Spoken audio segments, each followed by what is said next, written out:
Hello, everybody. Thanks for joining me for today's very exciting stream where we have Hype Awards 2022 One Piece YouTuber of the Year joining me today to go and chat all things One Piece and have a good time. We have got Parvision here today. How are you doing today?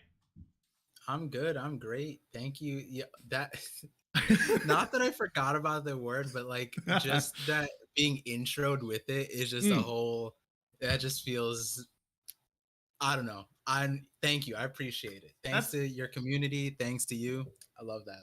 Yeah, I mean it's really like the goal with the Hype Awards was I really wanted to give back to the community because I mean I've done this for many years and it's just when I first started you had like and it's just pretty cool seeing you on like a stream with like you know King of Lightning and chatting with everybody because these are people I was watching when I first started and I'm like oh man like they had them and I was like you know what I'm in here there's not very many people and then I stepped away for a bit and then to come back from the community about 2 years ago, like a year ago, just to see so many different people on here doing all different things and just seeing how much like there's a community with everybody.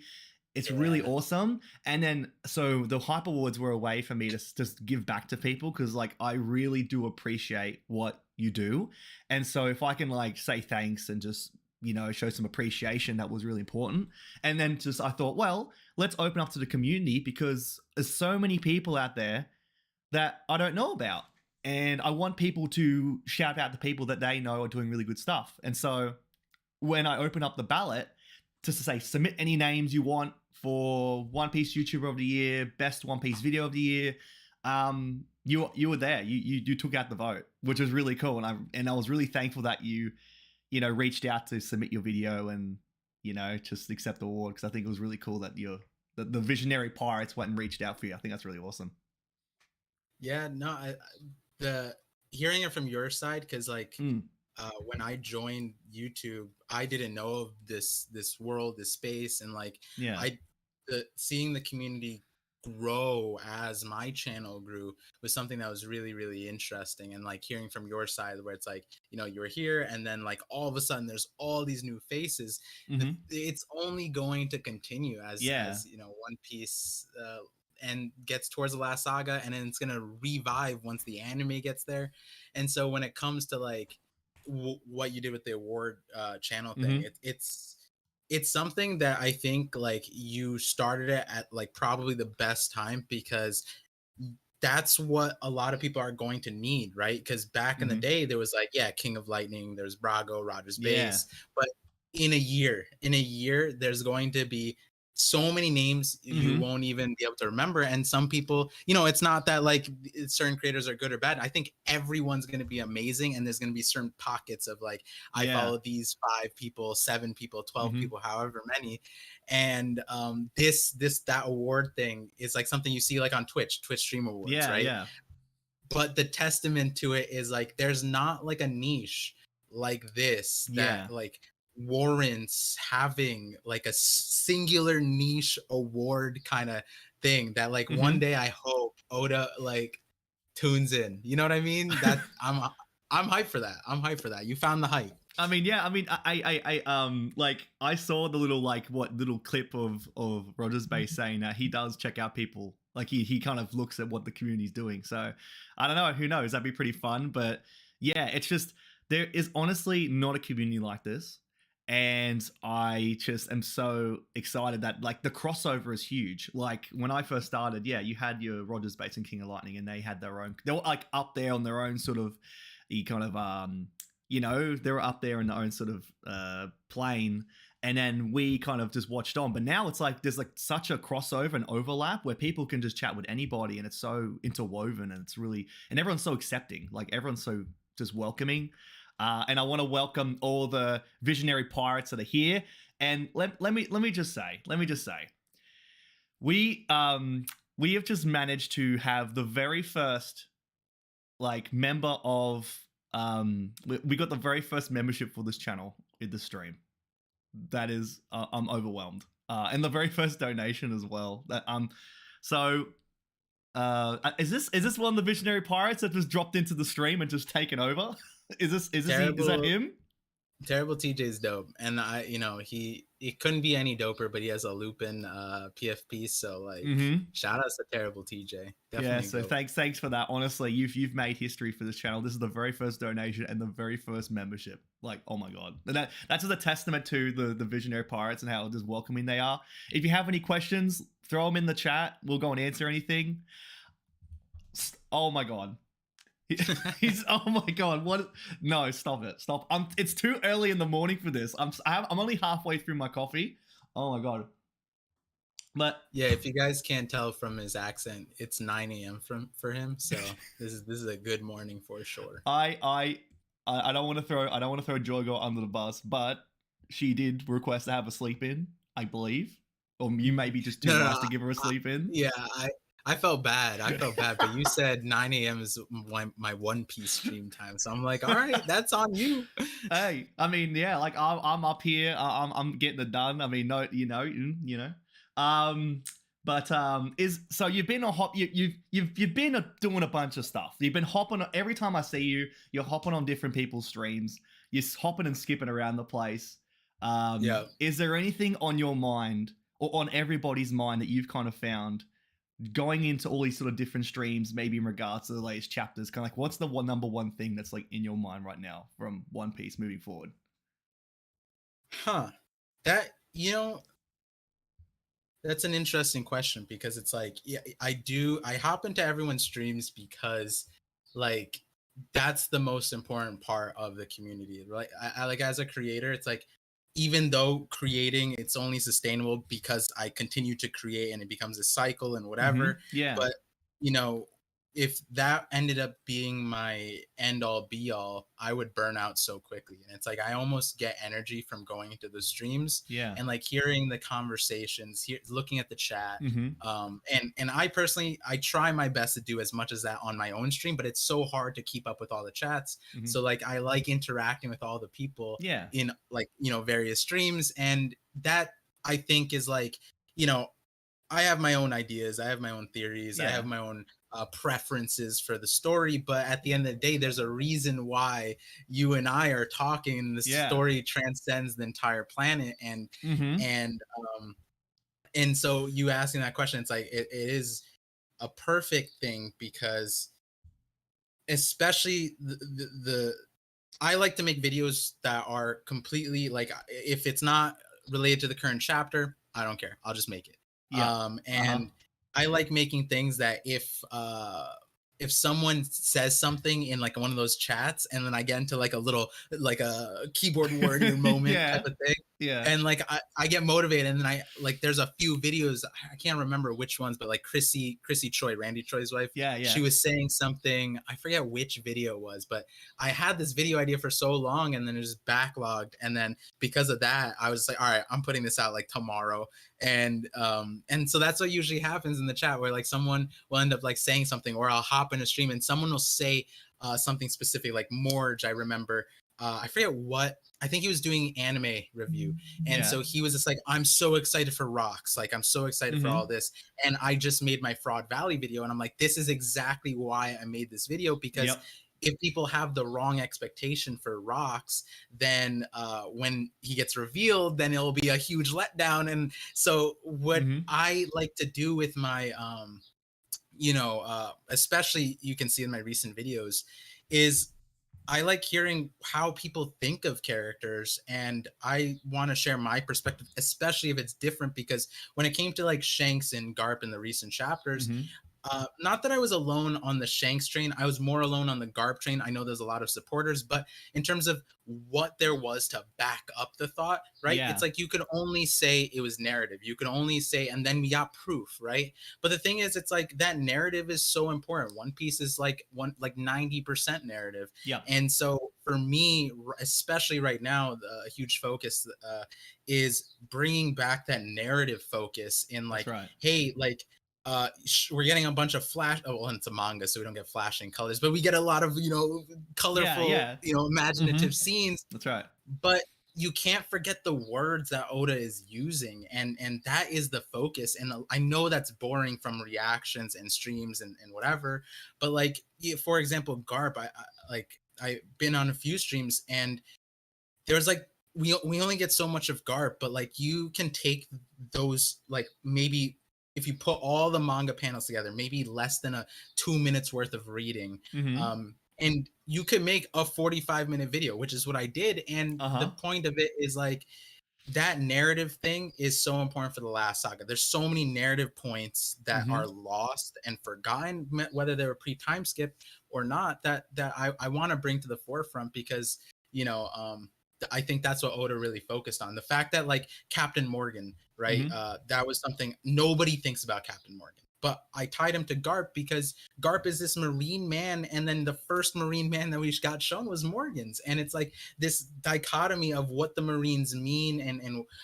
how you uphold yourself and all that, and like some of the conversations I was hearing was kind of making Garp sound very similar to Morgan in a Mm-hmm. weird way, and that's why I was like, wait, like Oda made Garp to be completely opposite. Mm-hmm. And so and if you take those notes, you take those details that Oda put in and weaved into the Mm-hmm. story, Yep. you get the right vision, right? Like that Garp is going to be this guy, Shanks is going to be this guy, Mihawk, Dragon. Like to this day, like I have to combat Dragon as a fraud thing. I'm like, I don't know, like, you know, and the only thing you can do is just dissect that narrative. So like, you know, going back to your main question, what do I Mm-hmm. see amongst like all the streams? It's kind of like um people want to denounce like certain perspectives, and the whole Okay. point of a story is like everybody has like a way to digest it. And I think it's important to like, hey, we can't, like, if this is a sound reasonable logic of how you digested this, right? Mm-hmm. And it's like, let's take this idea and that idea and like merge it, or Yeah. let's take apart what like might be what Oda is thinking, right, rather than denounce it, right? Yeah. So many Yeah. people have been like, that's not Shanks, that's not Garp, that's not Mihawk, that's not Dragon, that's not Akainu. And it's like, well, if I'm like, you know, like you can't just not like you take those things in consideration, right? Yeah, I that's think it's right. super important. Yeah. So Yeah, I really do appreciate you taking the stance of focusing on the narrative, because that's so important. And he has so many details in his words, and just to know how much influence he takes on other pieces of media, it's just so important to look at that and then to weave it back into the narrative that he's telling. And then also, what I've learned, it's like, yeah, a lot of people can be very combative in terms of this character's this character's that, or in terms of theories, being like, well, this what happened or this happened. That I'm at a point now, and you are the testament to this, saying what did you say that Mihawk was a sword? Isn't that you? Yeah, yeah. it's like just throwing that out there, and then to have that kind of satisfaction. I can't imagine. I would have loved to see your reaction. I probably got to see it, to seeing that panel of you know, the Mihawk Seraphim, like, yeah, Mihawk is a sword. Just to see that kind of gratification, because it's like anything anyone says can honestly be true. We're in a point of the story that anything's possible, and that's why this is so exciting. And anyone shouldn't be afraid to speak an opinion or have a theory, because in one way or another it could actually be true. It could have a payoff, and that's why it's so exciting. Look at all these theories coming out. It's all really exciting. It's funny you bring up the Mihawk as a sword one, because that's the irony of my most ridiculous theories that people find like insane, is that when you take a step back and you look at how the frame that I used to make that theory, it was a narrative focus, right? Like if you went on like a power scale focus or like a fighting focus, or like, you know, who's gonna fight who, you would never come to that conclusion. The only way you'd come to that conclusion is if you looked at the words on the thing, and the progression of the story of how you go from us like this rubber boy, and then you learn about devil fruits and all these wonky devil fruits, and then on a sword can eat a devil fruit, and then you go to a man can turn into a sword, and then you go into these objects are alive and have voices, and the going merry can now sail itself. You start increase, and then you have a devil fruit that can put souls into things, and then you constantly progress.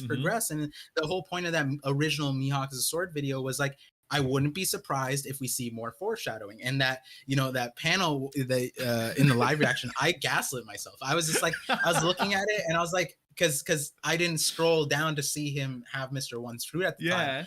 I just like looked at it. I was like, I was like, is he kicking? Like, I was so confused. I was like, Yeah. I just don't understand fighting, I guess. Like I thought I did, but Mm-hmm. then I was like, no. I scrolled and I was like, wait, he was kicking. And then it took like a second, like 10 seconds, because again, like that's what it is with theories. It's like, as much as I believe them, I'm not like looking for them first. I'm looking at the story first. And Uh-huh. then when the chat started saying like Mihawk is sword, and I was like, oh my god, Mihawk is Yeah. a sword. Like this is so That's so crazy. good. So That's so good. yeah, it was a lot of fun for sure. But the narrative focus is how you get to those ideas, and I've been Yeah. seeing a lot more of that kind of thinking, and it's so great to see. Like I see like 3 Day, for example, Mm-hmm. they started their channel the last arc, and there's so many iterations of that kind of focus of storytelling and analysis and dissection, Daksake, and there's so many iterations of more people looking that way, and I love that. I feel like that's how we make One Piece like stay interesting at the end of time, because it's like Yeah. words can mean so many things, and none of us really know what Oda means by his words. I mean, for sure, most of us aren't even Japanese, so we can't even really like understand the truth of what he's saying a lot of Yeah. times. So it's a fun thing. I've been wanting to learn Japanese for sure, but yeah, the Miyagi sword one is so fun. I love that. But also, you just made a very good point. There's one part like doing live reactions like on a live stream. I think is probably the best thing I've done, just because I used to record them, and Yeah, then it's really fun to kind of be in my own kind of headspace and bubble and react to my own sort of thoughts. But now doing it with these streams, I'm like, oh my god, the same thing. And then you'll see the chat go, oh, but this means this, and then this means this, and it's like, oh my god, like, and then and then there's like a second kind of reaction where you kind of realize a lot of things, and I yeah, absolutely love that. And on that point you mentioned, it's one thing to look at the kind of reveals and everything, or foreshadowing with the words and the panels, but then there's also that other layer of like how the words can mean multiple things, and then you see the other yeah. theories on Twitter saying, well, this means this in Japanese, which means this, and it's like I love that. And that's another way Oda really, he he has a knack of just showing you everything right in front of your face, and it just makes you feel stupid when he reveals it. It's just I Hmm. can't believe it. And in the one recent panel, or the one recent chapter that said, you should have seen it sooner, like that was Hmm. the name of the title of the chapter. I felt so disrespected. I'm like, oh my god, this man, how dare you? Oh Yeah, man. no, I'm actually gonna have a video, not soon, but I'm trying to prioritize it, Mm-hmm. focusing on those like multiple meaning kind Yeah. of things, because there's two of them. I actually, someone commented something on my Garp video saying like uh familial, so like in my Garp video I was saying that Garp's sense of justice is familial or fatherly justice, because Mm-hmm. like we don't have his sense of justice yet, which is like 1,080 chapters in. We don't know one of the main characters like their moral compass. Yeah. And so that was the point of the video, and someone said like familial is too complex, like I don't see Oda using that. But there's actually a really crazy, I think, pun in my opinion, and Mm-hmm. I'm trying, I'll share it here. I Oh. like Okay. putting nuggets on Okay. different places. So this, again, this isn't like the whole video. There's like Yep. Multiple ones, but Okay. I've had this one for a very long time. When you think of um uh z- the word pirate, right? Yeah. So pirate is kaizoku, right? Mm-hmm. And so when you break it down, um, you end up getting a similar thing of like it's like sea thieves. That's Yep. kind of what it is. So when you get like Higuma, he's a mountain bandit, and the I forget what his word was, but it was something Zoku, right? So you Mm-hmm. have that, and I was like, wait a second, that's also how you say family. Kazoku is family. Mm. So Kaizoku and Kazoku, the only difference is you take out the I. And I'm like, wow, that is such an, like, if there was a pun that's happening here, like Luffy saying I want to be king of the pirates, right? And Garp Yeah. saying I want to like have a family focus. Well, it's like family justice and being a king of the pirates, there's like one letter of separation, and I wouldn't be surprised if that's like what Oda is going for, because the word Kaizoku and Kazoku are so close. In kanji, they're spelled different, but like I could easily, and like, so a long time ago, probably the beginning of my channel when I was still making like TikToks, only TikToks, I was thinking about making this about how it's like maybe the separation between family and pirates is you take like you take the I out, right? Like, so if you want to be a pirate, the I is in there because it's all about you or whatever. And like versus a family, it's all about everyone else, and that's like interesting when it comes to like Whitebeard and other characters or Garp. Yeah, I love that. So there was a something there, but then there was also another one that's actually just a legitimate thing that that Oda actually said in an SBS, which I'm going to make a video about this. And so like I haven't said this on I've been in a few ones and I'm like, ooh, should I say this here? I was going to say it in like the King of Lightning one, but I'll say it here. Oh, so, okay. Oda told us why he calls them supernovas technically. And the reason why we would never know this, and he told us in the SBS, so you know Papagu or whatever, the starfish. Yeah, I know. Yeah, I know. Yeah. So his brand is Crimin, right? Like, and it's a star. Yeah. Right. So the reason why Oda said that, so Crimin, right? Crimin is criminal, right? Like a crime, and it's a star. It's symbolized by that. And the reason why he did that is because in Japan, apparently, I have to get in touch with a few people who are there, but like even then it's like I don't know if this is like a commonplace thing, but apparently police lingo, the way police refer to criminals is hoshi. They call them hoshi, which means stars.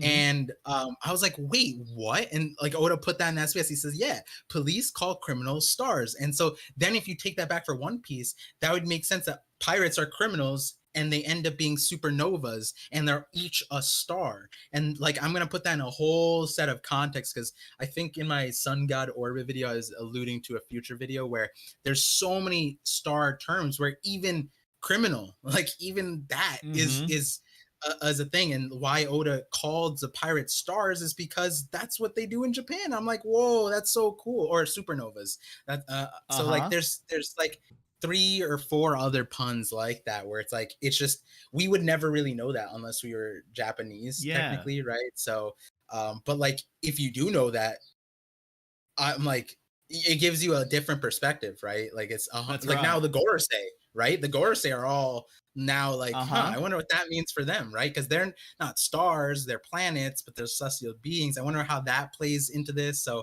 there's a few things I'm working with, but that one is a fun find for sure. Yeah, I do like that, and I love how. So it's like it's not even like a massive kind of thing like, oh my god, this is going to tell us the power of the Gorosei and everything. No, this just shows you the thought process into why Oda decided to make the choices he did in terms of naming people certain things. And so even having that piece of knowledge to know is such a powerful thing. And it shows again just how good Oda is at just building his world and making sure everything is interconnected. Because like you said, now you have the Gorosei and you have Saturn and you have the planets, and every single thing from Day Dot has been just lined out, and it's just really cool to find little bits and pieces that further emphasize this connection that he's been making throughout the entire One Piece world, which is really, really cool. It's insane. The amount of things that I found recently is just it's so wild. So wild. Yeah. I think I want to quickly go through this chat because I think the Visionary Pirates have broken the chat a little bit. Broken the stream. It is insane. If you want to maybe go through this with me and kind of, if you see any Visionary Pirates that are ride or dies that you want to shout out or anything, let me know, because I really do appreciate all of the support. This has been overwhelming. It's been really cool. I mean, the whole chat is all friendlies here. Oh yeah, I mean, look, the Visionary Pirate Alliance, like with the Hype Pirates, is welcome anytime. This is great. I can't even keep track of any questions because there's so many things on the stream. Do you think Moria is going to matter in the story moving forward, considering Oda decided to let him live? Yes. Yeah. 100%. Yeah. I mean, I personally, I don't. I guess I just had a sort of traumatic time with Thriller Bark. I don't really care about Moria. I don't know, Fair but enough. I mean, he will have a purpose. He will have a purpose. Oh, Yeah, really that's a shout outs to the shadows theory, because that was like, a lot of people are like, oh, Moria's dead, he's not going to be important. I'm like, yeah. watch. And then a Okay. year later, Moria's alive, captured, not killed, and devil fruit's probably intact. So that tells you a lot, that like shadows, I think, are going to be one of the most important things in last saga, for sure, for sure. Okay. Mark my words. All right, I'll keep that in mind when he gets back into the story. Uh, really wholesome comment. Behold the smiles of passionate people. One Piece streamers are my favorite to watch. I mean, yeah, that's the thing, is that you can just hop on anyone's stream and just everyone's just so welcoming and so great. We've had so many like super chats come in. This is crazy. Green Bull stronger than Kizaru. Okay, here we go. Now here's the thing. I don't get into any power scaling. And I can't imagine. I mean, you've been on multiple streams, so you've probably been on a stream that has power scalers. I think Yeah. Ken Lightning does power scaling. I know you used to watch his videos back in the day with all that sort of stuff. What, like, I can't imagine his thoughts, because wasn't he totally big on Garth, and then now all of a sudden with this recent chapter, it's like, oh, okay, they probably changed people's minds, or kind of, To say it generously, he's not underestimating old age. But to be more accurate, yeah, it wasn't until last year he included Garp in his like top 20, and I think that was prime Garp. okay, So I'm like, yeah, okay, yeah, right, that tells a lot. Yeah. Yeah, so you have like kind of thoughts and theories on different characters coming up, or kind of expectations for characters. The number one character I'm waiting for is Dragon. That I really want to see Dragon, just because he's been out of the story for so long, and he's been sort of in his own little bubble, his own little world, and it just I'm just so excited to imagine the one moment that Oda decides this is when he's going to be introduced, or this is when he's going to make an impact on the main story.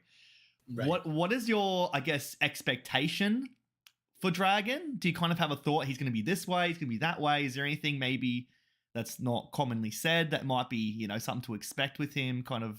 Because I mean, that's what I'm looking forward to, is when he arrives.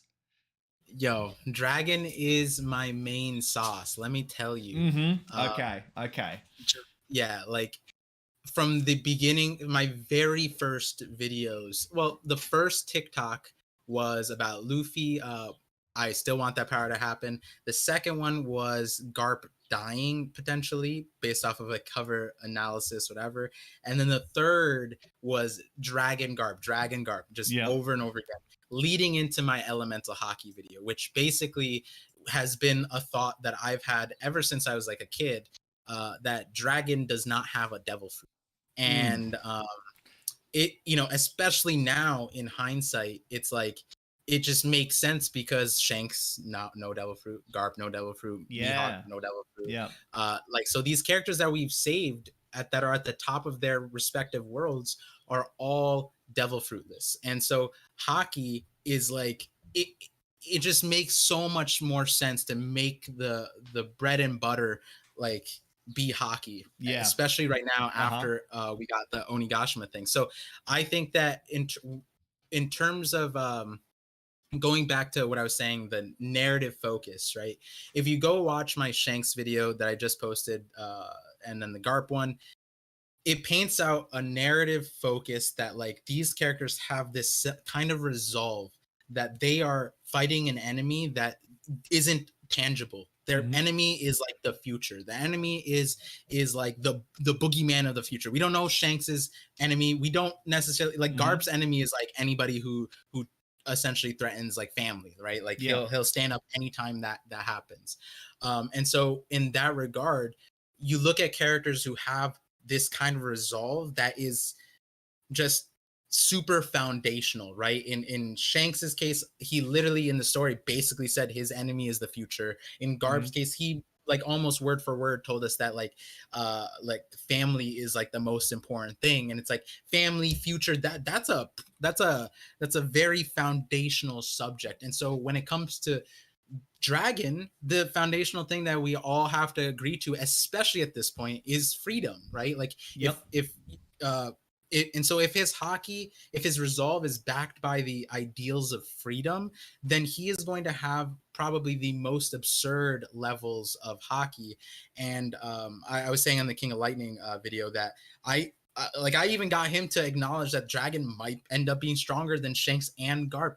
Well, Garp is easily makes sense because Dragon is in the prime, but Yeah. with the Dragon note is like he is the only character in the entire series who has actually made his own world that is running against the world. When you look at Kaido, when you look at Big Mom, when you look at even Whitebeard, they all made their own empires, their own worlds that worked in tandem with the world government. They worked next to, around, acknowledging their existence. Dragon is the only man who said, like, yo, I'm going to create an org that we're coup d'etat-ing everything.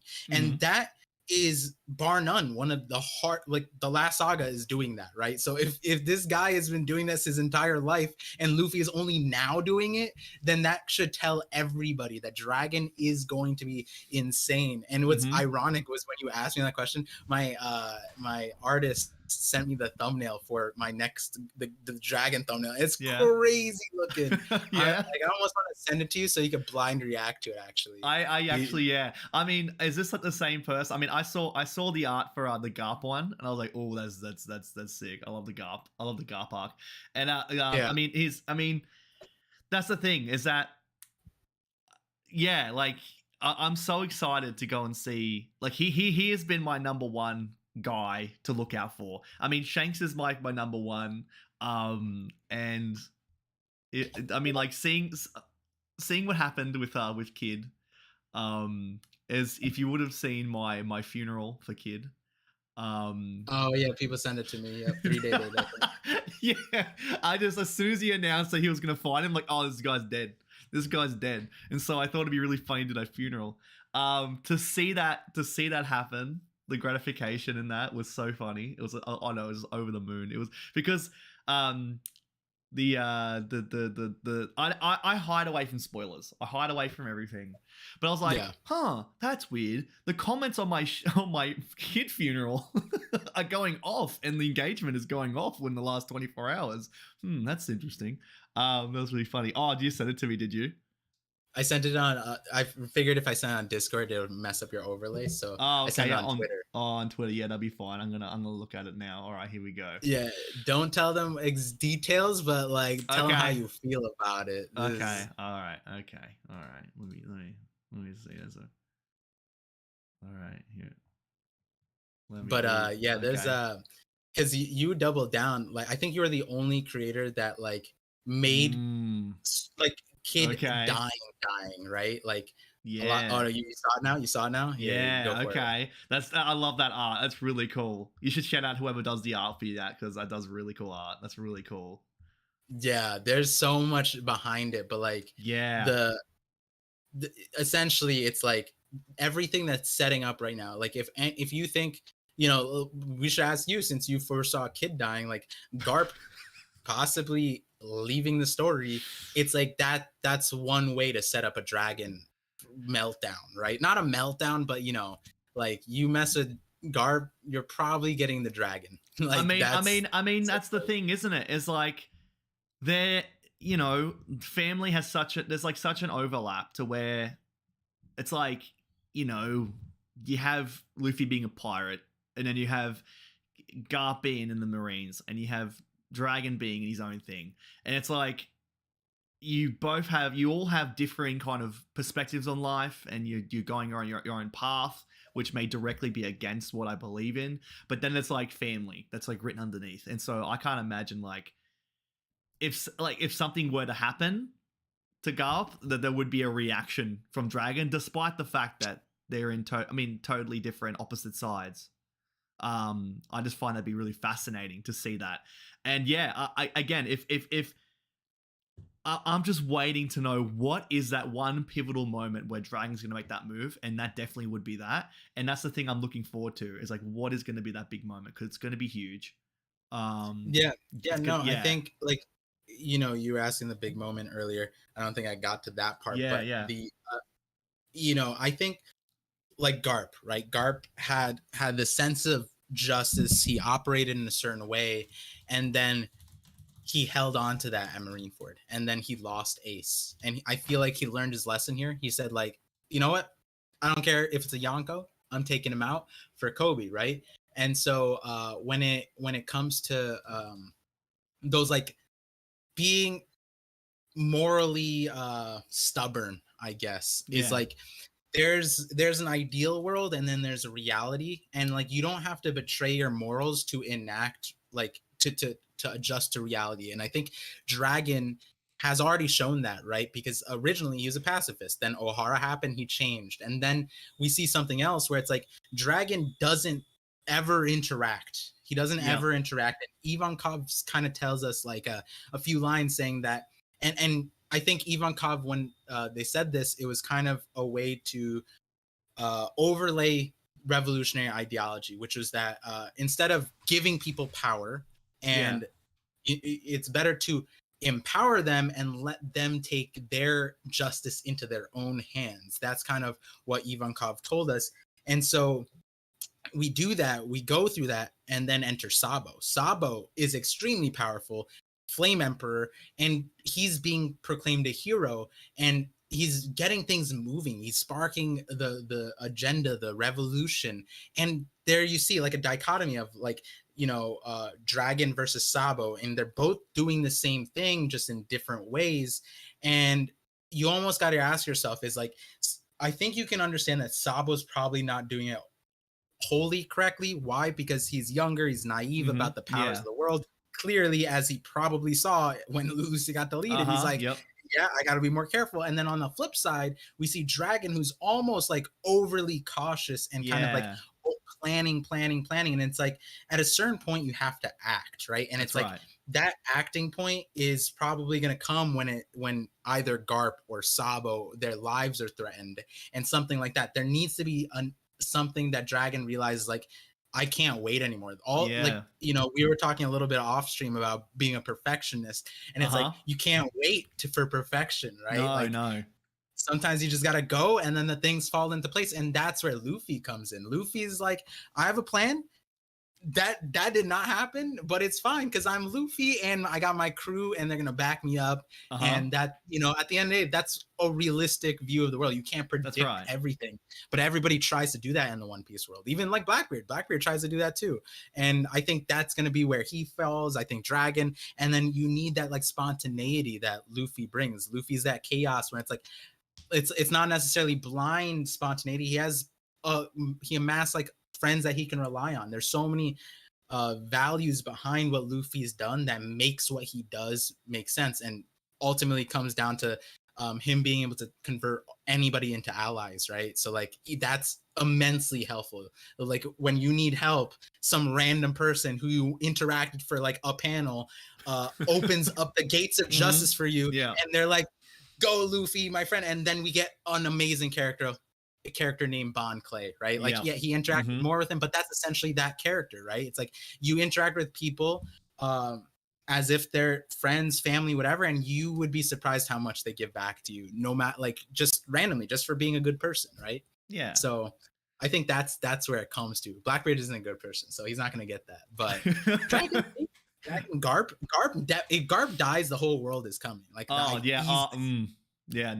it's I mean, again, you can't underestimate the power of old man strength. I mean, that's always a thing. But then also, it's just there were some people that weren't really writing up Garp to, I mean, as much. And honestly, I mean, I don't really blame them because we heard the stories, we know kind of what he's about, but we haven't seen any sort of proof in the pudding. Like, we've seen little glimpses here and there. He's the rival to the Pirate King. It's all awesome stuff, but we haven't really seen it in action. So when we saw that panel, it just gave us a real good awakening of what to expect and how and it gave us a taste of how insane it is going to go moving forward from here. Because like people have been saying, you know, Garp's past his prime, and then you have Dragon, who's like in his prime, kind of like in the right amount of years to like really dish out some damage. And then Luffy, he's just starting up. Like, he's already doing crazy stuff, but he's still learning his devil fruit. He's still learning everything.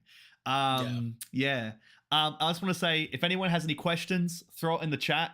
I want to go and answer some questions for you guys, because at the moment we're just we're just feeding off each other with all the hype from the latest stuff, which is latest chapters, which is really cool. But I'd love to go and answer any sort of direct questions you guys have. That'd be really neat. So I'm trying to think. Do you have any sort of questions, I guess, for me, or any topics you maybe want to maybe mention or anything at all?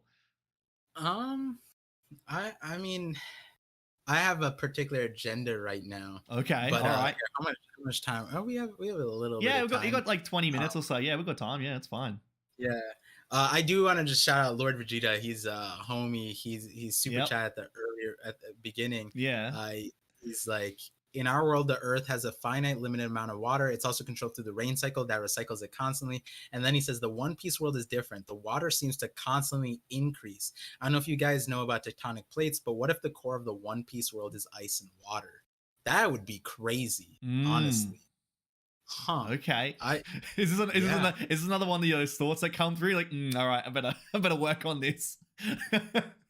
I mean, like the thing is, like, just existing. Like I could just be doing the most random things. One time, my wife just said something out loud, and I was like, "Wait, I figured it out." And she's like, "Oh, what'd you figure out from that?" And I was like, "It's a One Piece theory." And she's just like, "Oh my goodness!" And it's like, it's just so funny that like it'll happen like that. Yeah. I think what it was. Oh, I haven't even posted it actually. It was related to the Sun God Orbit video. There's something that she mentioned. I was like, wait a second.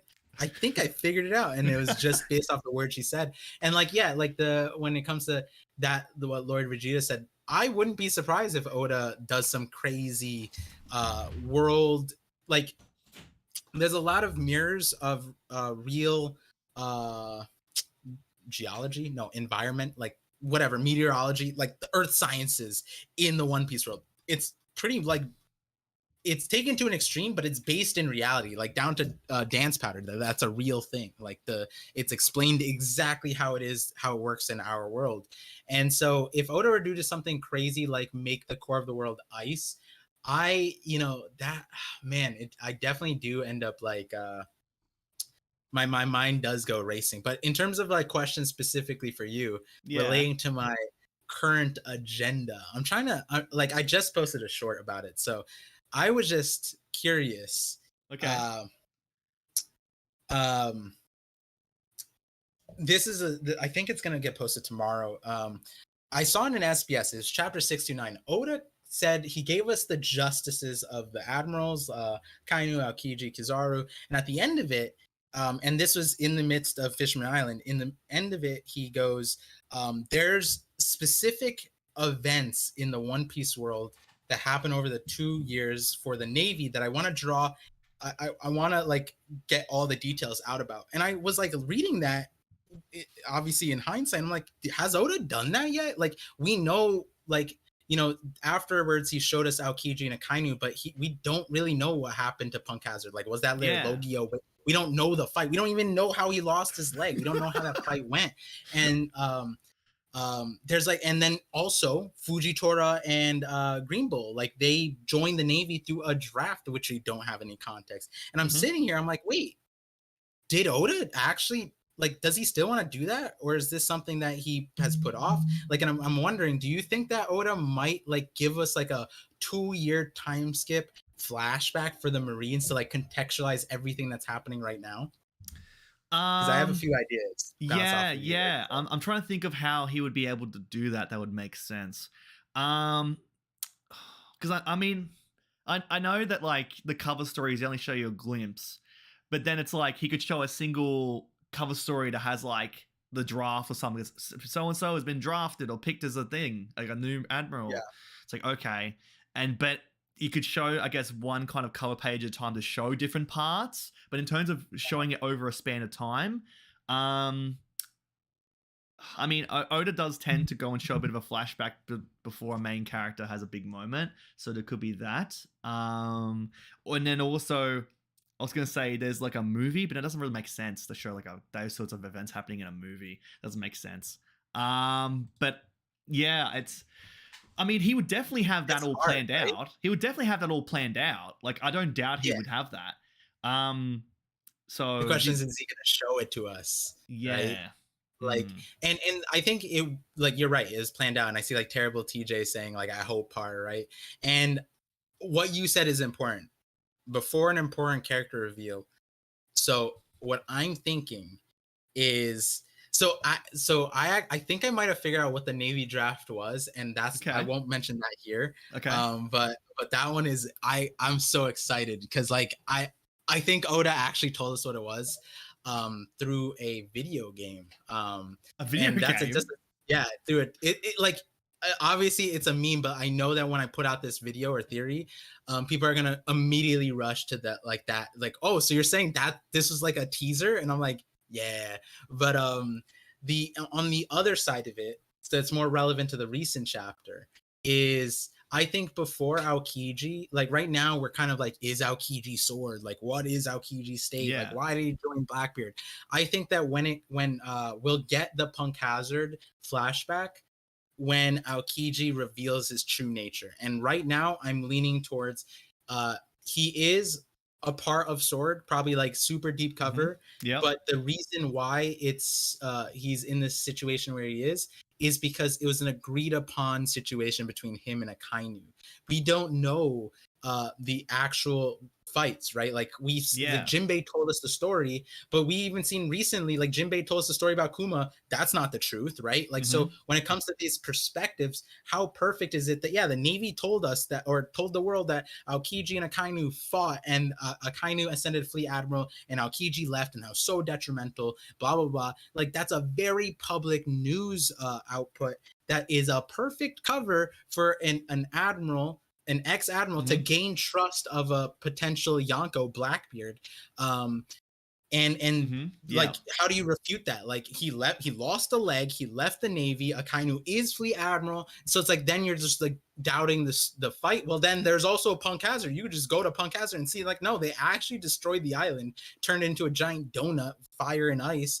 And then I think the biggest reason why I think it makes sense is because it's a functional thing, because when you take a step back, right, the Navy left Marineford kind of in tatters, right? Like, because they lost a major Yonko, they lost a warlord in Blackbeard, and Blackbeard is now this devil fruit guy who's now like becoming a Yonko, but he's not Whitebeard. Whitebeard was fine because he wasn't like crazy.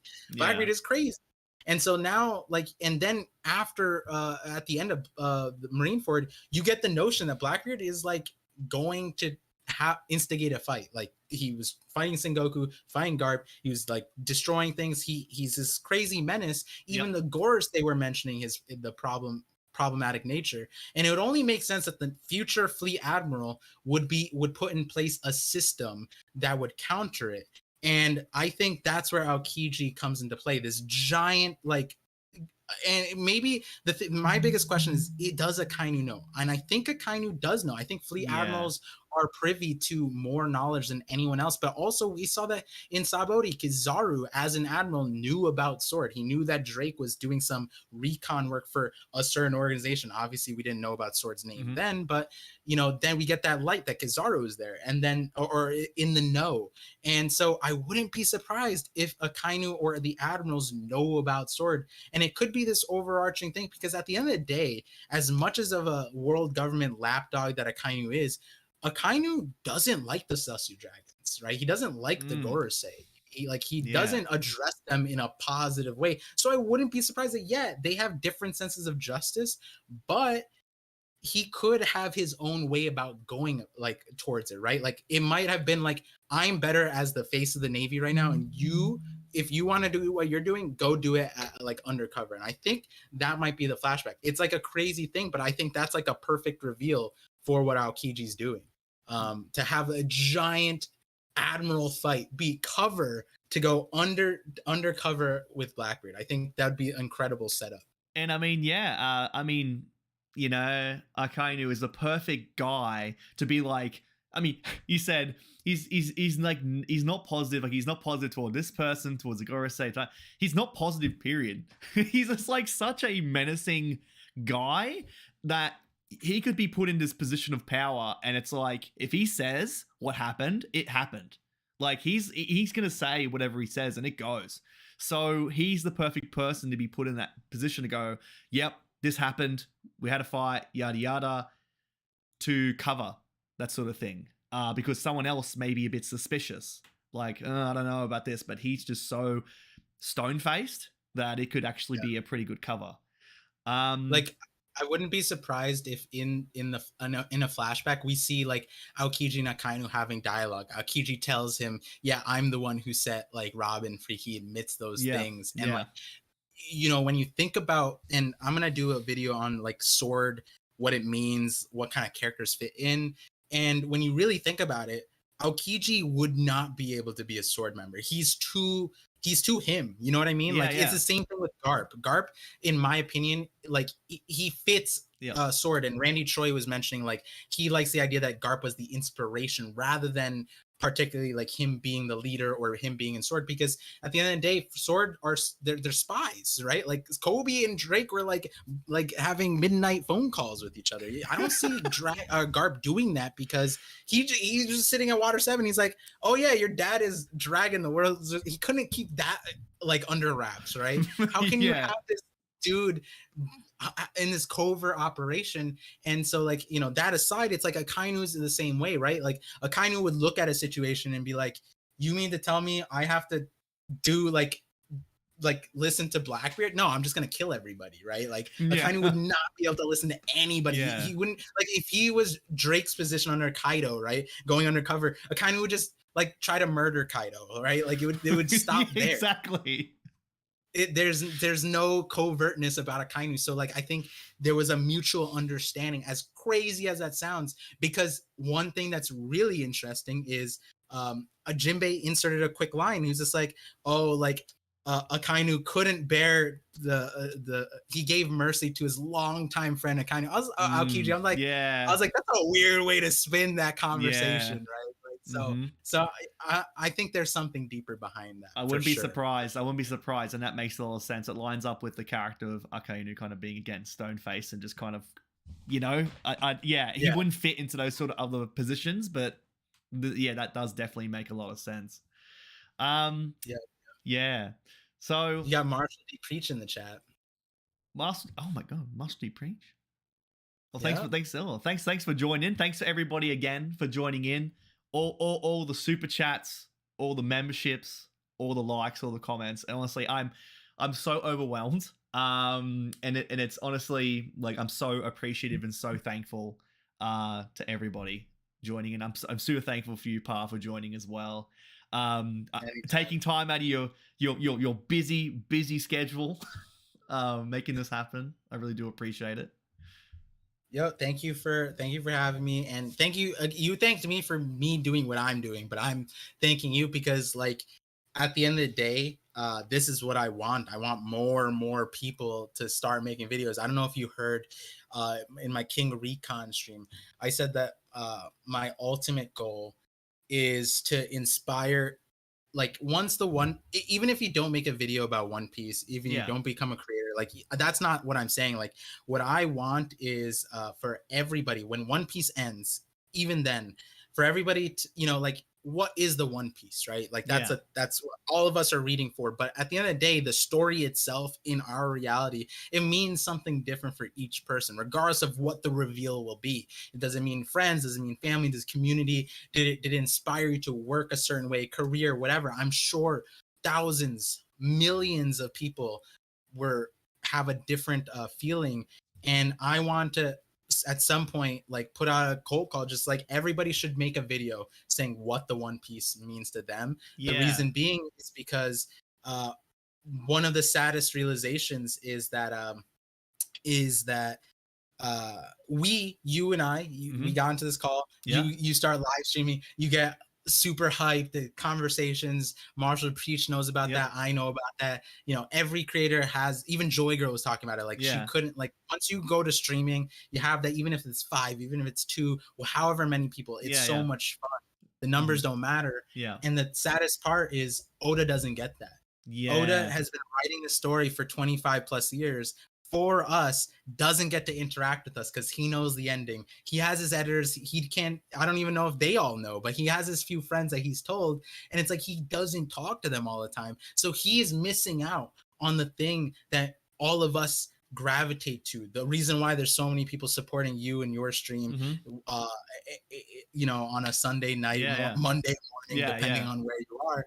And I would love it if everybody, even everybody in the chat, just, a minimum 3-5 minute thing. And then one day Oda will get a flood of, this is what the One Piece means, all that title. And then Oda will have plenty of things to look at afterwards, right? Because he hasn't gotten it for the last 25 years. I feel like that's what we need to do. So you doing what you're doing, highlighting dope creators, Mm-hmm. fueling good quality stuff, that we need to inspire more people to jump on that emotional, like bandwagon of creating this community and highlighting the community and making the community stronger. So thank you. Yeah, that's totally okay, and I really do appreciate that. And I mean, that's the thing too, is like I mentioned earlier, how we're at a point in the story where you can come up with any sort of crazy theory you want to, and for one way or another, it can come out as true. So nobody should be afraid to speak their mind and speak their thoughts, because for a series like this, anything is really possible. And if I can inspire somebody to, yeah, it's like, same thing here. I hope that maybe I can inspire somebody to make a video, because I'm making some really out there videos. Like I did the Best Girl Rumble, I did the Funeral of Kid, I did the awards, and I'm currently working on doing a video reviewing the Lush collection of One Piece. Yeah. So they came I need out. that. Yeah. They sold out before. They did also. They did. It came out last year, and they sold out, and then they brought out like a last batch or something for Australia because it didn't come out for us. So I snagged that. So I'm working on that. If you want to save like one for me eventually, if we ever met, I don't know if those things expire, but I would appreciate it. I tell you what happened though. I bought all of them and did the video, and they sold out. And it's like, okay. But then my birthday happened afterwards, and then my friend got me the Mera fruit bath bomb from the set, and I'm like, okay, I'm keeping this one. I have this one. So if it's ever here, and there's some through some way, one way or another, if something happens where we have like a giant like reverie in real life or something, I don't know. We're gonna have it. Trust me. I'm gonna bring it. But yeah, just making videos like that, just so out there, so weird and wacky. It's just, I hope that maybe one way or another someone goes, you know what, I'm gonna make something fun that's One Piece related or not, because I mean, showing your love through of One Piece in however way you want to is so important, and it will inspire more people, and it will bring a community together. Cheers to that. Yeah, totally. All right, so I think we're going to pretty much wrap this up now, get it really winding it down, because we're getting into the final few minutes here. Again, I love the idea of doing ones for a long time, but I will say that the first time I did a stream, I was having such a good time, and then my camera battery died. So it just switched it off, and I was like, oh, okay, I guess I'll wrap things up, and I found that was at about the 1.5 hour mark. So I thought, well, we'll make it to an hour. Nice and snappy, and so we'll do that. Yeah, that's a good sign. You're having fun. Yeah, that's it. Yeah, and I mean, I've done it with you now. I've done it with Dax Sake, and I'm hoping I'll get some more people. And I've reached out to King Recon to go and get him on as well, and hopefully get more people on to go and chat with some people, because a lot of people I haven't actually met personally or chatted personally before. So it's really cool to be able to see more community members out here doing what you're doing, and to see more communities like the Visionary Pirates come out in full force. So that's really cool. Shout out to them. Yeah, shout out to all you. I really do appreciate it. You've made this stream into something special, like something. It's honestly, you've made history here. It's crazy. Love to hear it. Yeah. But if you have any sort of final sort of thoughts, if you want to shout anything out that you're doing, you found any like videos coming out or something to look forward to, any streams you're going to be hopping on soon, let the chat know. Yeah. First and foremost, I just want to, all the people in the chat, Mr. Rubik's, friend Harper, Terrible TJ, Alexander. I wish I was good at pronouncing like all those names. Thank you guys for, when I send out that Discord message, it's always heartwarming to see like there's a few names I know that'll come through, and then it's like when you do come through, like 3-Day and everyone, it's just a good vibe. Ronnie too. Oh yeah, and like it's just makes all of this incredibly rewarding, especially Yeah. because when you make, like I was mentioning, I made like I'm editing my videos differently. I'm focusing on a slightly different aspect. And Uh-huh. like there's gonna be negative comments, as always is. Yeah, yeah. But like I look at the names that like have been there, and they're Uh-huh. always supportive. I That's right. love seeing all that. And then in terms of things that I'm doing, I already mentioned some of them, but live reactions coming out. I think I'm gonna have a Navy focus for the next few bits, and then a few Gart videos, a few Shanks Okay. videos. Yep. But I think the biggest thing to look out for is my solution to what the Navy draft was that got Fujitora and Green Bull into the thing, because I think it makes sense. It's like, oh my god, it's one I want. Like I found, like I realized it like maybe last night, and I just haven't stopped being able to think about it. And so right now, I think I'm just, if you guys aren't subbed, make sure to sub to Hype Hunter, because he's gonna find the hype. And so if I end up coming out with hype, he's gonna find it for you guys. So Thank you. shout outs to your community. Thank you guys again for the award last year. Hopefully you can run it back this year. And yeah, again, appreciate you having me and reaching out. This is a perfect timing, by the way, like in terms of my schedule. So yeah, that's great. That's great. I mean, this is the most tedious time zone difference in terms of that, but also in terms of your schedule as well. Again, like you said, there are people on the channel that just when you look through the comments, you look through all the bits and pieces, you just recognize the names, and they're like ride or dies. They're there all the time, and you always find them on different streams too. You hop on a different video, hop on a different stream to check someone out, and they're there too. They're always around checking everyone out. So I also will say, just briefly, I'll make an announcement on the channel, but I've been doing this competition on the channel where each month I have a sort of like a little task, a little kind of like a challenge, and the winner gets put on the channel banner as a wanted poster. And then the winner of each month, which is 12 months total, is going to be pulled together, and I'm going to do a giveaway on the next Hype Awards for 2023. So wow. The winner, I will say, I haven't actually announced it yet because it's been busy this month, but it is Tattoo Taylor. And Tattoo Taylor, it's like, the people in the chat, they're always in there for the streams, and even if they don't catch the stream live, they're always there afterwards saying, hey, I missed it, but always supporting you. And I saw him on there. So I want to say Tattoo Taylor is the winner for this month. He did a fan art of me as kid, which I absolutely love. That's fun. I thought it was really cool. Did he do it before the eulogy or after? It was after the eulogy. so it was afterwards, and he did it, and he even put it in there, a lean cuisine, because I said when Lucci popped up and he's looking all slim and trim when he's awaking, I was, oh, he's all slim and trim, he's eating the lean cuisines, he's looking great. He even put a lean cuisine in the fan art, which I love. So I say shout out to Tattoo Taylor in particular for winning this month, and I'll put him as a wanted poster for the month.